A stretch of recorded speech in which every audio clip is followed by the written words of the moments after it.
दर्शकों नमस्कार। आपातकाल पर एक विशेष कार्यक्रम आज हम आपके सामने लेकर आ रहे हैं। कार्यक्रम है आपातकाल के सेनानी। दर्शकों, आज इसी बाबत हम बात करने के लिए स्टूडियो में दो विशेषज्ञ पत्रकारों को बुला रखे हैं। आप हैं श्री अनुज कुमार सिन्हा, आप वरिष्ठतम पत्रकार हैं झारखंड के, और श्री चंदन मिश्रा, आप भी वरिष्ठतम पत्रकार हैं। आप दोनों से आज हम जानेंगे इमरजेंसी के बारे में। तो आइए सबसे पहले श्री सिन्हा से एक सवाल करते हैं। सिन्हा साहब, आपकी नज़र में इमरजेंसी क्या है भारतवर्ष में? देखिए, ये भारतीय लोकतंत्र का सबसे काला अध्याय है जी। 25 जून 1975 को जी में देश में पहली बार आंतरिक कारणों से ये इमरजेंसी लगाई गई थी। इंदिरा गांधी उस समय प्रधानमंत्री थी और ये सारे अधिकार को सीज कर लिया गया था। तो ये इमरजेंसी हुई है। ये पहली घटना थी जो आंतरिक कारणों से, आंतरिक सुरक्षा कारणों से किया गया था। और उसके बाद 1 लाख लोगों को गिरफ्तार कर जेल में भर दिया गया था। पूरे देश भर से जयप्रकाश नारायण से लेके अटल बिहारी वाजपेयी, आडवाणी जी, बाद में नानाजी देशमुख, ये सारे लोग जेल में चले गए थे।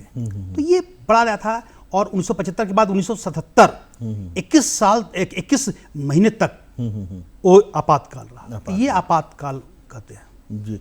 मिश्रा साहब, आपके नज़र में कितना काला अध्याय रहा, कितना मनहूस रहा यह वक्त?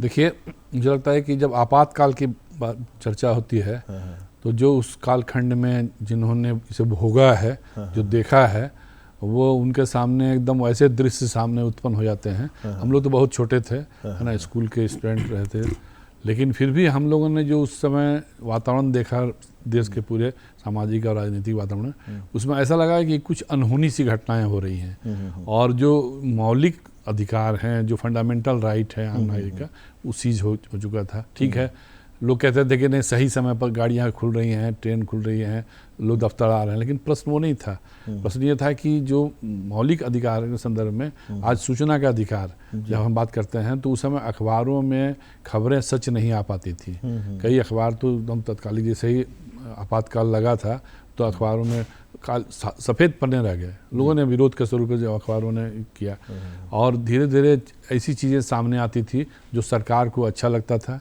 और आम नागरिकों को सच छिपाया जाता था उनके बीच से। और ऐसे लोग गिरफ्तार किए गए, जैसे अनुज जी ने बताया भी कि सभी जितने बड़े नेता जिन्होंने लोकतंत्र के साथ जिया मरा, और प्रधानमंत्री उस समय थी इंदिरा गांधी, और सही माने कि तो इंदिरा गांधी की जो कैबिनेट के लोग थे, जैसे में इंदिरा गांधी थी और उनके पुत्र जो छोटे वाले थे, उन सबों ने पूरे देश में एक ऐसी स्थिति उत्पन्न कर दी थी जिसे आम नागरिक नहीं, जो बड़े नेता थे, विपक्ष के नेता थे, उन पर तो भरोसा था ही नहीं, नागरिकों पर भी भरोसा उठ गया था। और किसी तरह अपनी शक्ति को बचाए रखने के लिए, अपनी सत्ता को बचाए रखने के लिए उन्हें जो लोकतंत्र की जो हम कहते हैं ना, जो डेमोक्रेटिक सिस्टम है, प्रजातांत्रिक व्यवस्था है, उसको छिन्न भिन्न कर दिया था इन लोगों ने। और संविधान की तो धज्जियां उड़ाई गई थी, है ना, कैसे क्या करना है, कानून तक बदले गए, और कानून अपने मनमाने ढंग से बदले गए। आज चर्चा होती है पूरे देश में कि संविधान के साथ खिलवाड़ हो रहा है। खिलवाड़ तो हो चुका था 1975 में, जिस ढंग से संविधान के साथ उसकी जो कहते हैं ना कि ज्यादती हुई, संविधान बदले गए, और सिर्फ इसलिए बदले गए कि एक व्यक्ति की जो सरकार थी, एक उनको किसी तरह बचाए रखने के लिए, सत्ता कायम रहे, इसके लिए सारे कानून ध्वस्त कर दिए गए। तो जी अनुज सिन्हा साहब से इसी मुतालिक मेरा अगला सवाल होगा। सिन्हा साहब, किन परिस्थितियों में आपातकाल लगा दी गई? मतलब क्या परिस्थिति इतनी गंभीर थी कि आपातकाल लग जाए? इसको विस्तार से समझना होगा। हाँ जी। कि ये एक दिन का मामला नहीं था। 25 जून की रात को भले ही इमरजेंसी पर साइन किया गया था, पत्र पर साइन किया गया, और सेकंड डे इंदिरा जी ने घोषणा की थी, लेकिन जेपी आंदोलन चला था लंबे समय से, छात्र आंदोलन 1974 में। दरअसल में गुजरात में जितने हॉस्टल्स हैं वहाँ पर भी खाने पीने को लेकर छात्रों के बीच में आक्रोश था। महंगाई बहुत बढ़ गई थी, अराजकता अलग बढ़ गई थी। तो ये जेपी का वो मूवमेंट शुरू हुआ छात्रों का, जो बाद में बिहार में आ गया। बिहार में फायरिंग हुई, फिर जेपी ने एक अपना संपूर्ण क्रांति का अपना आंदोलन चलाया, वो चल रहा था। ये इसी बीच क्या हुआ कि राजनारायण हुआ करते थे, एक बड़े नेता थे राजनारायण। तो राजनारायण इंदिरा गांधी के खिलाफ में चुनाव लड़े थे रायबरेली से जी हाँ 71 में, और 1 लाख से ज़्यादा वोट से हार गए थे। जी बिल्कुल। राजेंद्र नारायण जी का आरोप था कि इस चुनाव में धांधली की गई है, बेईमानी की गई है, और उन्होंने केस किया था। ये सुनवाई चल रही थी। इलाहाबाद हाई कोर्ट में मामला था, और तत्कालीन प्रधानमंत्री इंदिरा गांधी को इलाहाबाद हाई कोर्ट में अपीयर होना पड़ा। अच्छा। अपीयर होना पड़ा प्रधानमंत्री को, जबकि कितनी पावरफुल थी। आप सोचिए कि पाकिस्तान के खिलाफ वार जीतने के बाद इंदिरा गांधी कितनी पावरफुल हो गई थी। उसके बाद भी जब मामला था ये उनके चुनाव का, तो जो चीज़ें अंदर से छन कर आई बाद में कि जस्टिस जगमोहन थे, जगमोहन लाल को प्रभावित करने का बहुत प्रयास किया गया। उन्होंने कहीं पर जिक्र भी किया था बाद में कि फैसले के 1 दिन पहले भी उनके जो सचिव थे, जो टाइपिंग सब कर रहे हैं, उनको प्रयास किया गया अपने ग्रिप में लेने का, लेकिन वो भी व्यक्ति बहुत ईमानदार, दोनों बहुत ईमानदार, अंतिम दिन तक पता नहीं चलने दिए कि क्या होना है। तो फैसला 12 जून था, 12 जून को फैसला आया। उन्होंने पहली बार प्रधानमंत्री इंदिरा गांधी, तत्कालीन प्रधानमंत्री के चुनाव को इलाहाबाद हाई कोर्ट ने अवैध घोषित कर दिया, और चुनाव लड़ने पर प्रतिबंध लगा दिया गया। बहुत कुछ 6 साल तक के लिए कर दिया। उसके बाद हुआ कि आपको प्रधानमंत्री नहीं रहना है, आपको इस्तीफा, वो सब था। लेकिन तुरंत इसके खिलाफ में वो लोग अपर कोर्ट में जाना था। सुप्रीम कोर्ट ने कह दिया करके है कि आप प्रधानमंत्री तो रह सकती हैं, लेकिन आप संसद में जब कोई वोटिंग होगा तो आप भाग ले सकती हैं। हाँ, तो ये सुना था। इस इशू को लेकर देश में जो आंदोलन चल रहा था जेपी का, जेपी ने उसी दिन 25 तारीख को ही दिल्ली में बड़ी रैली की थी, रामलीला मैदान में बड़ी रैली। और उस समय का देश का हालात, मतलब एक तरीके से लोग कांपते थे, जो आतंक था इन लोगों का। श्रीमती इंदिरा गांधी, उनका बेटे नहीं है, बोलना बहुत अच्छा नहीं लगता है, लेकिन संजय गांधी, जो कि दरअसल में प्रधानमंत्री का काम वही करते थे एक तरीके से पूरा है। तो तानाशाही, उनकी टीम में बंसीलाल हुआ करते थे, विद्याचरण शुक्ल थे, सारे लोग, एक गिरोह बन गया था। ये गिरोह हर तरीके से दबाव बनाती थी है। और इसी गिरोह ने में तय किया था कि पूरे तौर पर तहस नहस करेंगे। अब जो तो 25 तारीख को जो रैली हुई, उसमें तय किया गया, और जेपी ने घोषणा किया, जेपी ने लोगों से अपील की है कि आप आगे आइए। बच्चों से उन्होंने अपील की थी कि आप पढ़ाई छोड़ के देश के लिए आप आए करके आए हैं। उसी समय उन्होंने कहा था कि अधिकारी जो भी हैं वो जो गलत आदेश है उसको न माने। तो ये लग गया था। इंदिरा गांधी हिचा करी थी एक बार, लेकिन जो सलाहकार हैं, आप जानते हैं कि सत्ता मिलने के बाद अपने तो आदमी निरंकुश होता ही है, उसके आसपास जो लोग बैठे होते हैं, जो सलाहकार होते हैं, वो सबसे बड़ी भूमिका अदा करते हैं। कहीं कहीं इस्तीफा की भी बात हो रही थी, लेकिन संजय गांधी के मनाने पे हाँ, संजय गांधी और उनकी टीम के लोगों ने कहा कि हम लोग बड़े पैमाने पे, आर.के. धवन थे, बाकी सारे लोग थे, उन्होंने कहा, इन लोगों ने एक ग्रुप बनाया और ये तय किया कि हम लोग जाके पब्लिक के बीच में जाएंगे, अपनी बात रखेंगे किसी भी। उसी दिन रात में तय हुआ, और खास तौर पर एस.एस. सीताशंकर राय थे, तो तत्कालीन कांग्रेस अध्यक्ष है ना, इंदिरा इज इंडिया, आप समझ गए आप क्या, देवकांत बरुआ करके था। तो ये हालत हो गया था, उसी दिन ये माहौल बना था। तो जब लगा फिर संसद का घेराव, जेपी ने कहा था कि संसद का घेराव होगा है, तो ये अब लगा कि अब बचना मुश्किल हो रहा है। उसी केस में इंदिरा गांधी ने है उस समय में रात में ही लेट नाइट में जा करवा के साइन करवा कर कहा। तो यहाँ जाता है कि उस दिन शायद राष्ट्रपति भारत में भी नहीं थे, वो मास्को में थे, और फैक्स से जाकर मैसेज करके और उससे कहने गए, रातों रात गिरफ्तार किया गया था। तो ये माहौल था, महंगाई चरम पर, तानाशाही चरम पर, जो मन में आया सो करे। और उसके बाद आप जानते हैं कि जबरन नसबंदी सब काम हुआ। तो ये माहौल था, लोग कांपते थे डर से। आप फिल्म के लोग हों या मीडिया पर तो पूरा प्रतिबंध लगा हुआ था, उस पर अलग से बात करेंगे हम लोग। तो ये माहौल था। मिश्रा साहब, जेपी अर्थात जयप्रकाश नारायण की बात कर रहे हैं हम, दर्शकों आपके लिए, इस सुविधा के लिए हम बताएं आपको, जेपी बराबर कह सकते हैं छात्र, सेना, प्रशासन और उनके हुंकार, उनका सिंहनाद वर्सेस इंदिरा गांधी या कांग्रेस कह सकते हैं, इंडियन कांग्रेस, इसका असर देश पर क्या हुआ? देखिए, जयप्रकाश नारायण वो शख्सियत थे, मुझे लगता है कि जब उन्होंने आंदोलन छेड़ा तो जितने युवा थे खास करके, पटना का जो कहते हैं ना महात्मा गांधी का जो गांधी मैदान था, उनके नाम से जो बना हुआ है गांधी मैदान, वो मैदान पूरा ओवरफ्लो कर रहा था। इतनी भीड़, इतनी इकट्ठी भीड़ जुटी पूरे राज्य भर से, दूसरे राज्यों के भी लोग आए वहाँ पे। और आने के बाद जयप्रकाश नारायण का आह्वान के बाद जितने छात्र नेता, जितने सामाजिक क्षेत्र के लोग थे, उसका राजनीतिक क्षेत्र के लोग थे, भारतीय जनता पार्टी उस समय नहीं बनी थी, बाद में बनी, जनता पार्टी के लोग, सोशलिस्ट लोग, राष्ट्रीय स्वयंसेवक संघ के जितने लोग थे, ऐसे सारे लोग जुटे। और जो राष्ट्रवादी थे, जिन्होंने इस तानाशाही का विरोध किया, उसका असर पूरे देश में पड़ा। ये आंदोलन तो जयप्रकाश नारायण जी ने एक तरह से बिहार में, लेकिन उसका असर जैसा गुजरात में पड़ा, दूसरे राज्यों में पड़ा। और नतीजा ये था कि धीरे धीरे जो माहौल बना वो माहौल इस तत्कालीन सरकार के खिलाफ बना। ऐसे माहौल में जब आम जनता शामिल हो जाती है तो लगता है कि उस समय एक जन आंदोलन होता है। और जयप्रकाश नारायण इसको करने में सफल रहे। जयप्रकाश नारायण ऐसे शख्सियत थे जिनको सत्ता से कोई चाह नहीं थी, वो सत्ता में बैठना नहीं चाहते, बैठे भी नहीं, पहले भी मौका उनको जरूर लगा होगा, लेकिन उन्होंने इसके खिलाफ, इस तानाशाही के खिलाफ, कम से कम लोकतंत्र की रक्षा के लिए जिस ढंग से आह्वान किया लोगों का, तो उसमें उस जमाने में लोगों ने स्कूल कॉलेज छोड़ के, कई ऐसे आज आपको मिलेंगे जिनकी उम्र हो चुकी है, लेकिन उन्होंने स्कूल छोड़ा, कॉलेज छोड़ा, है ना, कई लोगों ने नौकरियां छोड़ी और उस आंदोलन में जुड़ गए। जब ऐसे आंदोलन में आम जनता जुड़ती है तो उस आंदोलन का स्वरूप विकराल होता है और विशाल होता है, उसका इम्पैक्ट भी पड़ता है। इम्पैक्ट पड़ा, इंदिरा गांधी हिल गई अंदर से, और उसका असर तो 1977 में दिखाई पड़ा। लेकिन ये 2 सालों में इन्होंने प्रेस बिल, जैसा अभी अनुज ने कहा कि उस समय अखबारों को सेंसर कर दिया गया, कोई चीज़ें ऐसी नहीं थी अखबार में छपने के पहले दिखाया जाता था कि पहले सरकार के लोग देखेंगे तब खबर छपेगी।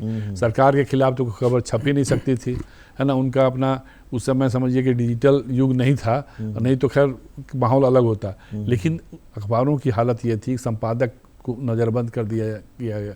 कई संपादक रहते नहीं थे चैम्बर में, बाहर भागे फिर रहते थे। किसको पकड़ा, गिरफ्तार, बड़े नेताओं को गिरफ्तार किया गया। जितने लोग थे उनको जहाँ जैसे सका सरकार दबंगई में, मुंडई में। और इनके जो सुपुत्र थे, द्वितीय सुपुत्र, इनकी चर्चा तो समीचीन एक चर्चा होनी ही है कि इन्होंने कहीं बढ़कर एकदम पैरेलल सत्ता चलाई। और उनके जितने चेले चपाटे थे, सारे लोगों ने कैसे पूरे देश में शासन को तोड़ मरोड़ देना है, कानून व्यवस्था कैसे अपने हाथों में लेके पूरा हैंडल करना है, किया इन लोगों ने। और कहते हैं ना कि जैसे जैसे लोगों के अंदर में क्रोध रोध बढ़ता गया, उसका नतीजा जेपी आंदोलन के साथ जुड़ता गया। और ये कारवां कहते हैं ना कि धीरे धीरे कारवां बढ़ता गया, और ये आंदोलन कहीं एक कोने से शुरू हुआ था, वो पूरे देश में फैल गया। और उसका नतीजा ये हुआ कि इंदिरा गांधी सरकार को अपदस्थ होना पड़ा, और फिर एक बहुत काला इतिहास जो था दिखाई पड़ा।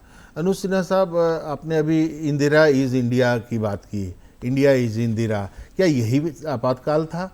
और अगर था तो मैं आपसे भी व्यक्तिगत तौर पे जानना चाहूँगा, आप कितने प्रभावित हुए या पूरा भारत कितना प्रभावित हुआ? आपका क्या कहना है इंदिरा इंडिया पे? ये तो इसको और भाषा में कहेंगे हैं तो चमचई की हद है। अच्छा, है ना। ये था तो उन दिनों ये था कि इंदिरा गांधी को खुश करने के लिए किस लेवल तक जा सकते हैं। और ये सब लोग वही चापलूसी, इसको और अब रिफाइन में कहेंगे चापलूसी, ये सब चलता था। तो कोई सवाल ही नहीं है, देश महान होता है, व्यक्ति नहीं। व्यक्ति आता है और जाता है, देश रहता है। जहां तक प्रभाव की बात है, इमरजेंसी का इतना गहरा असर पड़ा। आप देखेंगे हैं जयप्रकाश नारायण जेपी, है ना, जिन्होंने कभी सत्ता के लिए काम नहीं किया, बराबर है, उस उम्र में 70+ 70 साल से ऊपर के व्यक्ति को आंदोलन में आना पड़ा। देश को उन पर भरोसा था, वो व्यक्ति और जीवित होते। लेकिन जिस तरीके से उनको अरेस्ट किया गया, रखा गया है, परेशान किया गया है, तो उनकी किडनी में परेशानी थी है, तो वो बहुत दिनों तक नहीं रह सके हैं। तो देश ने जेपी को खोया उसी तरीके से। अगर उनकी देखरेख ठीक से होती तो ये सब चीज है। और तानाशाही जो बढ़ी, उसका असर पड़ा है। आप कहें कि झुग्गी झोपड़ी झोड़ी जो चीज है तोड़ फोड़ दो, एनार्की, जैसा मन किया वैसा किया गया, तो देश को इसकी कीमत चुकानी पड़ी। खुद इंदिरा गांधी को भी कीमत चुकानी पड़ी है। इतनी नाराजगी थी लोगों में। आप सब, हम लोग तो छोटे थे उस समय, लेकिन बहुत एक्टिव हुआ करते थे, स्कूल के दिनों में भी हम जाते थे। हजारीबाग सेंट्रल जेल उसमें सेंटर हुआ करता था है। हम लोग छोटे होने के बाद भी मिलने जाते थे, ठीक है। एक पूरा जेल भरा हुआ था। उसके बगल में जहां आज खुला हुआ है हजारीबाग में इंदिरा गांधी आवासीय बालिका विद्यालय, वो रिफॉर्मेटरी हुआ करता था। अच्छा। उसको बाल सुधार केंद्र कहा जाता था। बहुत बड़ा था। उसको भी जेल के रूप में बदल दिया गया था। तो हम लोग जाते थे, गए भी, और इतना अच्छा माहौल लोगों का रहता था करके था। अंदर में मिलना जुलना, लड़के लड़कियां सारे लोग, जेपी आंदोलन के समय वो था। अब पढ़ाई छोड़कर लोग आ गए, जेपी के कहने पे आए हैं, तो देश बहुत पीछे चला गया। देश मतलब वह डेवलपमेंट का वर्क नहीं हुआ, महंगाई रही, तो उसकी कीमत देश को चुकानी पड़ी। व्यक्तिगत तो आप देखेंगे कि 2-3 लीडर को तो बहुत दिक्कत हुई, खासतौर पे जॉर्ज फर्नांडिस। जॉर्ज फर्नांडिस बहुत बड़े लीडर हुआ करते थे। तो बड़ौदा डायनामाइट कांड एक हुआ था। तो ये तो जिसमें उनको आरोपित भी किया गया। हाँ, इसलिए है। लेकिन वो तो हम बता रहे हैं कि परिवार को तबाह कर दिया गया, परिवार को है। उसके बाद उनके भाई को पकड़कर पुलिस ने इतना, मतलब उन्होंने जिक्र किया है कि उल्टा लटकाकर उनको मारना पीटना, मतलब शरीर का हर अंग को तोड़ दिया गया था। तो ऐसे अनेक लोग थे। हम बता रहे हैं, एक जिक्र करते हैं यहाँ पे, जब आपका मन है, और झारखंड को लेकर है। झारखंड में हजारीबाग में ही एक रहते थे, हम लोग के पास में ही, श्री बैकुंठ नाथ डे, अभी 99 साल के आसपास के हैं, रांची में रहते हैं बड़े जबरदस्त सोशलिस्ट लीडर करके थे। उनका पूरा परिवार छात्र आंदोलन में था। इनको पकड़कर इनको भी मीसा के तहत, DIR और मीसा होता था, मीसा के तहत उनको लंबे समय तक जेल में रखा गया था। अभी भी यहाँ पर हैं वकील साहब वो करके हैं। तो उनके बच्चे एक सनातन करके हैं उनका रहा। तो ऐसे अनेक लोग रहे झारखंड में, लड़के लोग हैं लेकिन जेल हो जा रहे हैं। तो इस तरीके से लोग लग गए हैं और सबका रोल रहा। एक चीज आपको बताते हैं कि इतनी नाराजगी थी अधिकारियों में भी, अधिकारी नाराज थे, पुलिस प्रशासन नाराज था, कि लोग सपोर्ट करते थे छात्रों को, बाकी लोगों को है। अच्छा। खास तौर पर जब गिरफ्तारी होती थी, किन्होंने जिक्र किया है, जगदीश माथुर राजस्थान, उन्होंने जिक्र किया था कि जब उनको गिरफ्तार किया गया, पकड़ा गया, तो एक DSP आया और उन्होंने कहा कि तुम्हारे पिताजी का नाम हम गलत लिख देते हैं ताकि तुमको बेल मिलने में आसानी हो जाए। इस तरह से सपोर्ट करती थी, पुलिस को जानती थी, क्योंकि वो भी तो इसी देश के हिस्से हैं, यहाँ के नागरिक हैं, वो देख रहे हैं कि गलती हो रहा है। तो ये सपोर्ट था। उसके अलावा क्या हुआ कि बाकी जगहों पे भी अधिकारी भी बहुत सॉफ्ट कॉर्नर रखते थे। कुछ लोग थे पुलिस को जिन पर आप बहुत दबाव देते थे, जिसको नौकरी की चिंता है, वही लोग सपोर्ट करते थे। अंत में एक चीज बताते हैं कि सपोर्ट ये था कि इंटेलिजेंस से पूछा गया, इंदिरा जी ने पूछा कि अगर लंबा समय हो रहा है, अगर चुनाव करवाया जाए तो क्या होगा। चुनाव की अवधि को बढ़ा दिया था 5 साल से लेकर, विशेष परिस्थिति में इन्होंने एक्ट लाकर 6 साल के लिए है। तो देश के IB ने उनको गुमराह किया, बताया कि नहीं मैडम आपके पक्ष में चुनाव होगा, जान रहे कि चुनाव, खबर है कि चुनाव हारने वाले हैं, लेकिन कहा कि किसी बहाने आप चुनाव की तैयारी जाए। और उन्होंने चुनाव की घोषणा कर दी इस उम्मीद में कि IB की रिपोर्ट जो है उनके पक्ष में है, वो सत्ता में लौटने वाली हैं। और इंदिरा गांधी चुनाव हार गई, संजय गांधी चुनाव हार गए, और उसी समय काफी समय कम मिला था है। और उसके बाद पहली बार देश में गैर कांग्रेसी सरकार मोरारजी देसाई की अगुवाई बनी, और जयप्रकाश नारायण ने उनको गांधी घाट पर सबको सामूहिक शपथ दिलाई थी। ये पहली बार हुआ था।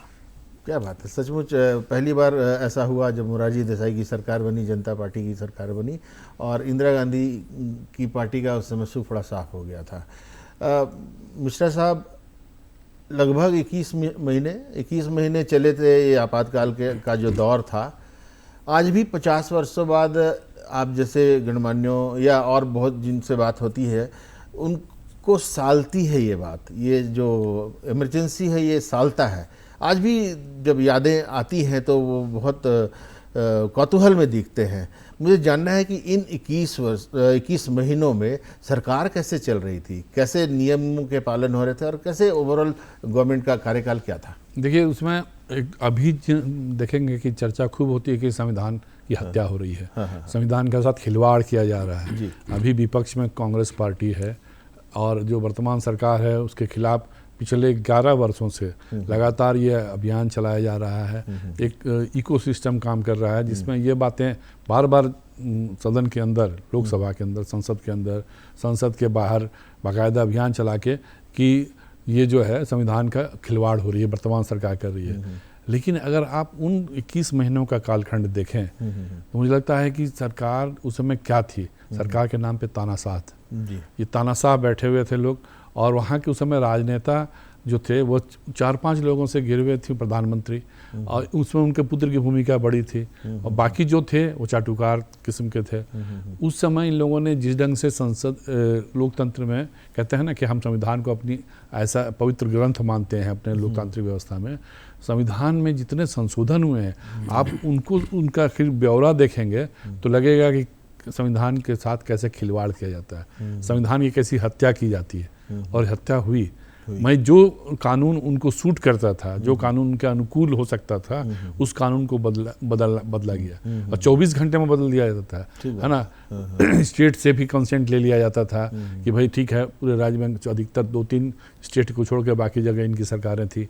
तो कहते हैं ना कि जब आप उस कालखंड का कभी भी चित्र सामने आवे, उस चित्र को अभी वर्तमान जो राजनीतिज्ञ हैं वो देखें, और ख़ास करके हमारा देश युवा है अभी, तो युवाओं को देखना चाहिए, जानना चाहिए कि कैसे संविधान की हत्या हुई थी और संविधान के साथ कैसे खिलवाड़ किया गया था। जब आप पूरे शासन को अपने पॉकेट में लेके, अपने जेब में लेके, अपने हाथों में लेके, है ना, डंडे के बल पे चलाएं और बिल्कुल मनमर्जी करें, आप जैसे चाह रहे थे वैसे कर रहे थे। आम आदमी कुछ बोल नहीं सकता था, मीडिया को आपने बेबस कर दिया था, मैंने कहते हैं ना शिक्षों में बंद कर दिया था, है ना, सबके हाथ पांव बंधे हुए थे, कुछ कह नहीं सकते थे, कुछ बोल नहीं सकते थे। काला कानून अलग था, प्रेस बिल जो आया था। तो इन सारी स्थिति पे आपके सामने कुछ नहीं होता है। जब आप कुछ नहीं कर पाते, निरुपाय होते हैं, अंत में वही होता है जो जनता जनार्दन तय करती है। जैसे मुझे बताया कि जब चुनाव हुए 1977 में, तो उस चुनाव में हालत ये थी कि हर व्यक्ति नीचे से लेके ऊपर तक यही चाहता था कि जो वर्तमान सरकार है जमीन दोज हो जाए, और लोगों ने छूट के, कहते हैं ना, एकदम खुल के, कोई भी कहीं का, रांची में रविंद्र वर्मा नामक उम्मीदवार सोशलिस्ट पार्टी के थे, जनता पार्टी के उम्मीदवार बनकर आए, कोई नहीं जानता था रांची में, वो रांची के चेहरे नहीं थे, है ना, उनको लोगों ने इतना बम पर जिता दिया। ऐसे ही पूरे देश में माहौल था। तो उसका असर पड़ता है जब आप संविधान के साथ खिलवाड़ करते हैं, आप पूरे शासन तंत्र को तोड़ मरोड़ कर अपने हिसाब से, अपने सुविधा के लिए, अपने शासन सत्ता को बचाए रखने के लिए चलते हैं।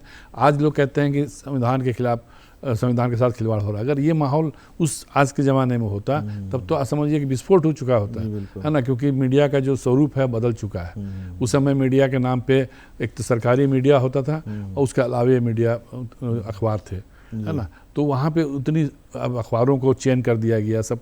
तो इस तरह से हम अब देखें, तुलना करें तो वो माहौल और आज का माहौल पूरी तरह बदल चुका है। तो इसलिए ये मुझे लगता है कि लोगों को उस कालखंड को याद करना चाहिए, और 50 साल के बाद तो बिल्कुल याद करना चाहिए जब हम संविधान की रक्षा की बात करते हैं, उसके संकल्प लेते हैं। जी देखिए, मीडिया का जिक्र तो आता ही है, और सचमुच हम मीडिया वाले बहुत परेशान हुए होंगे। मैंने तो वो कालखंड देखा नहीं, लेकिन फिर भी चूँकि अनुज सिन्हा साहब हैं तो मेरे पास मौका है, और मैं मौका बहुत जल्दी अपने पक्ष में कर लेता हूँ। मीडिया पर गाज गिरी थी सिन्हा साहब उस समय, और मुझे ये जानना है कि जब संपादक और ये सब जब अंडरग्राउंड हो गए थे, या बहुत कम उनको लिखने की आज़ादी नहीं थी, कैसे काम चल रहा था, मीडिया वालों ने कैसे इसे लिया, लेखनी उतनी सुदृढ़ रही, या अभी भी 50 वर्षों बाद क्या हम लोग उस पर लिख पाते हैं बहुत अच्छी तरीके से? सिन्हा साहब, देखिए, बड़ा गंभीर आपका सवाल है जी। इसको आप देखिएगा कि सबसे पहला रिएक्शन क्या था। जेपी को जब अरेस्ट किया गया तो जेपी से लिया गया रिएक्शन पीटीआई ने रिलीज किया, और उसको फिर किल किया। उस समय क्या था, जेपी ने कहा, रिएक्शन किया था कि विनाशकारी विपरीत बुद्धि, बस ये था। ये उसके बाद आज तक नहीं छपा, ये जेपी का रिएक्शन था उस समय, बस इतना ही उन्होंने कहा था। तो पूरे मीडिया में क्या बहुत क्लियर था, सबसे पहला काम जो इंदिरा गांधी ने किया वो क्या कि रात को ही तय कर लिया कि जो भी अखबार बात नहीं सुनने वाले हैं उनकी बिजली काट दी जाए। इंडियन एक्सप्रेस सबसे आगे था इन चीजों में, जो बात नहीं, आपके आगे नहीं झुकेंगे। रामनाथ गोयनका बहुत बड़े व्यक्ति है ना, उनकी थी, वो तो झुकने वाले नहीं थे और झुके भी नहीं है। और दूसरा था स्टेट्समैन, स्टेट्समैन भी नहीं झुका, सी आर ईरानी है। तो इनको बहुत, इन लोगों को दिक्कत, ऐड बंद कर दिया गया, उनको पर केस करने का हुआ कि अखबारी कागज, अभी जो कागज आप बाहर से खरीदते हैं उस समय सरकारी कोटा होता है कि अखबारी कागज में उलटफेर करने के लिए ये लगा, तो एक से एक केस करने का प्रयास किया गया। सबसे बड़ी बात यह है कि अधिकांश संपादकों ने खासतौर पर है, जानते थे कि हमको दिक्कत होने वाली है, वो चुपचाप लगा दिए, शांत बैठना शुरू किए, बहुत ज़्यादा नहीं रहे हैं। लेकिन फिर भी जो जीवट थे, जो वैल्यूज वाले जो लोग थे, वो लड़े हैं, उसमें से कई गिरफ्तार हुए, जेल गए हैं, लेकिन वो झुके नहीं। लेकिन अधिकांश जो जिनके मालिक लोग झुक गए ज़्यादा। पत्रकारों का दोष कम है, उसको जो मालिक बोलेगा उस जिसका अखबार है। तो इन लोगों ने कहा कि अखबार को, ऐड को कंप्लीट बंद कर दिया गया। तो चले कहाँ से है, कई अखबार बंद हुए। तो ये मीडिया का था। इतना ही नहीं, खबर छपेगी ही नहीं, सरकार के खिलाफ एक लाइन की खबर नहीं छपेगी। और उसके लिए क्या था कि आपको छपने वाले पेज तैयार करने के बाद एक मजिस्ट्रेट ऑफ फोर्स होता था हर अखबार के दफ्तर के बाहर। वो जब पेज देख लेते, ओके कर लेते, उनको पता होता तो छपता है। जो सामग्री ओके नहीं होता उसको बाहर निकाली तभी छपेगा। तो ये था, बिजली काट दीजिए, खिलाफ में खबर नहीं छपेगी, ये दौर है। उसके बाद भी जो पत्रकार बात नहीं मानेंगे उनके ऊपर में केस कर उनको जेल के अंदर में बड़े पैमाने पर। और एक्ट ऐसा, DIR और मीसा का जो एक्ट ऐसा था, पुलिस को इतना पावर था कि बगैर किसी कारण बताओ किसी को भी पकड़कर पहले अंदर कर दीजिए, मामला चलता रहेगा बस। तो ये तो डर था ना, जिसको अभी आप बैठ के इंटरव्यू ले रहे हैं आप, अगर ये दौर था, सवाल ही नहीं है, आप बोल ही नहीं सकते किसी को भी है ना, लिख सकते हैं, लिखिएगा, उठाकर अंदर कर देंगे, आप बाद में होता रहेगा, कोई उस पर इंक्वायरी नहीं है, बगैर किसी कारण बताए आपको जेल में जाना पड़ेगा। तो ये उस समय का दौर था। तो पत्रकार भी थे प्रभावित उससे बहुत बड़े पैमाने पे। लेकिन सबसे अच्छा काम उन लोगों ने किया है जो छात्र संघर्ष समिति के लड़के होते थे। इन लोगों ने पैरेलल बुलेटिन निकालना प्रयास किया, छपवाकर चुपचाप से बंटवाने के लिए। तो जो चीज आप नहीं छापने दे रहे अखबारों का है, चुपचाप से बुलेटिन निकालकर, पर्चा निकालकर पढ़ते थे।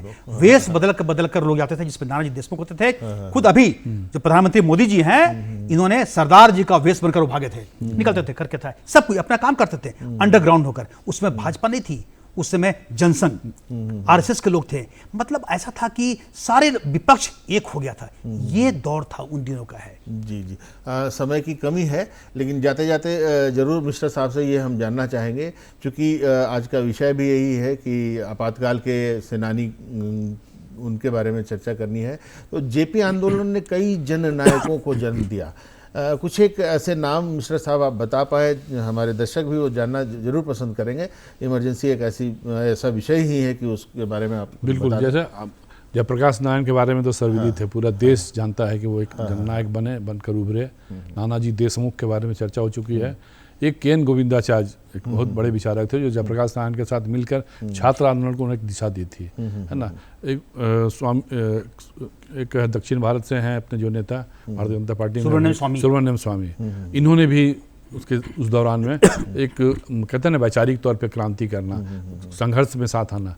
उसके अलावे कई ऐसे RSS के प्रचारक, सोशलिस्ट पार्टी के नेता जॉर्ज फर्नांडिस, तो ऐसे बहुत बड़े पैमाने पर नेता, इवन के लालू प्रसाद यादव वगैरह जो हैं, इन लोगों ने भी आंदोलन उस समय किया था, है ना। नीतीश कुमार थे, शरद यादव थे।